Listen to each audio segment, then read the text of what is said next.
போதைப் பொருள் தடுப்பு கடத்தல் வழக்கில் தொடர்புடைய ஜாஃபர் சாதிக்கின்ற தினம் கைது செய்யப்படும். அதான் இப்போ டெல்லியில் வந்து மத்திய புலனாய்வுத்துறை வந்து கைது செஞ்சிருக்கு. நிறைய வந்து உண்மைகள் வெளியே வரும். அதாவது ஜாஃபர் சாதிக்கை பொறுத்தவரை வந்து ஒரு போதைப் பொருள் கடத்தல் மன்னன், அந்த அளவுக்கு வந்து ஒரு இன்டர்நேஷனல் லெவலில் வந்து ஒரு பெரிய அளவுக்கு வந்து ஒரு ஸ்மக்லர்னு சொல்லலாம்.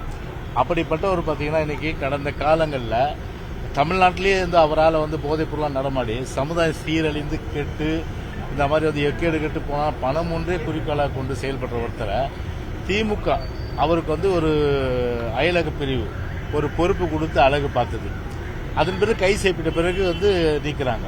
அதனால இப்போ வந்து திமுக பொறுத்தவரை கிலி ஏற்பட்டுருக்கு. அவர்களுக்கு வந்து இப்போ வந்து ஒரு பயம். ஏன்னா கண்டிப்பாக பார்த்தா ஒப்புதல் வாக்குமூலம் கண்டிப்பாக கொடுப்பாரு.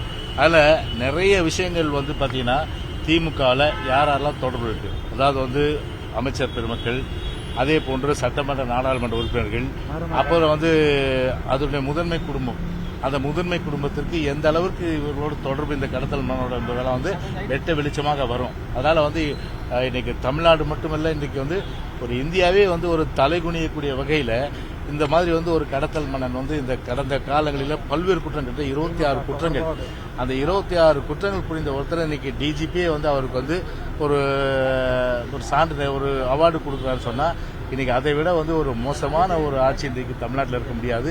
அதுவும் முதன்மை குடும்பத்தோடு இன்றைக்கு வந்து ஒரு தொடர்பு நிலையில அதெல்லாம் கண்டிப்பா வந்து வெட்ட வெளிச்சத்துக்கு விரைவில் வரும். திமுக வந்து கலகலத்து போகின்ற ஒரு கிளி பிடிக்கின்ற ஒரு நிலை தான் இன்றைக்கு தமிழ்நாட்டில் இருக்கு. ஏங்க சமுதாயத்தை சீரழிக்கிற விஷயம் எப்படி வந்து ஒரு மத்திய புலனாய்வுத்துறை விடும்? மத்திய புலனாய்வுத்துறை கண்டிப்பா விடாது. இப்போ எங்களுடைய வேண்டுகோளாக தான் இப்போ போதை வந்து முழுமையான அளவுக்கு கட்டுப்படுத்தப்பட்டு ஒரு போதை இல்லாத மாநிலமாக நம்முடைய அம்மாவுடைய அரசு அந்த எடப்பாடி ஆட்சி காலத்தில் இருந்தது. ஆனால் இன்னைக்கு அப்படியே தலைகீழ மாதிரி இருக்க. நேற்று கூட இது புரட்சி மாளிகையில் பொதுச்சார் பேட்டி கொடுக்கும்போது எவ்வளோ தெளிவாக சொல்லியிருக்காரு. பாலிசி நோட்டே எடுத்து காமிச்சாரு. அதில் வந்து கைது செய்யப்பட்டது இப்போ ஒரு 10% தான், மீது 90% கைது செய்யலையே. அப்போ கைது செய்யலாம், அப்போ வந்து எல்லா ஆளுங்கட்சிக்காரங்க தானே இன்னைக்கு திமுக. அதுதானே இன்னைக்கு மக்கள் மத்தியில் ஒரு பெரிய சந்தேகம் இருக்கு. அதனால கண்டிப்பா பாத்தீங்கன்னா இது மத்திய அரசு விடக்கூடாது. அதான் இன்னைக்கு வந்து இது வந்து ஒரு சமுதாயத்தை சீரழிக்கின்ற ஒரு விஷயம்ன்றதுனால தான் இன்னைக்கு மனித சங்கிலி கண்டன ஆர்ப்பாட்டம் நடந்து முடிஞ்சது, கண்டனம் தெரிவிச்சிருக்கோம். அடுத்தது வந்து இன்னைக்கு வந்து மனித சங்கிலி வந்து பூச்சல் அறிவிச்சிருக்காரு. எனவே மத்திய அரசை பொறுத்தவரை இதை வந்து லேசில் விடக்கூடாது.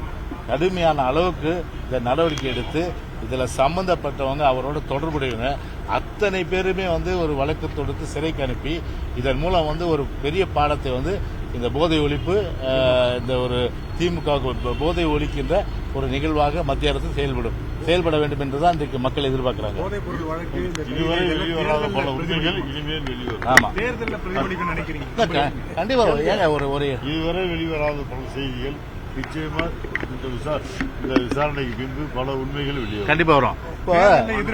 எப்படி எதிரொலிக்கும்? கண்டிப்பா ஏங்க இளைஞர்கள், மாணவர்கள், மாணவியர்கள், அதே போன்று பொதுமக்கள் எல்லோரையும் பாதிக்கக்கூடிய ஒரு போதை அதை எப்படி வந்து லேஸ்ல விட்டுற முடியும்? அதான் திமுக தொடர்பு இருக்கிற நிலையில கண்டிப்பாக இது திமுகவுக்கு மிகப்பெரிய பின்னடைவு, ஒரு செட்பேக், ஒரு மரநடி.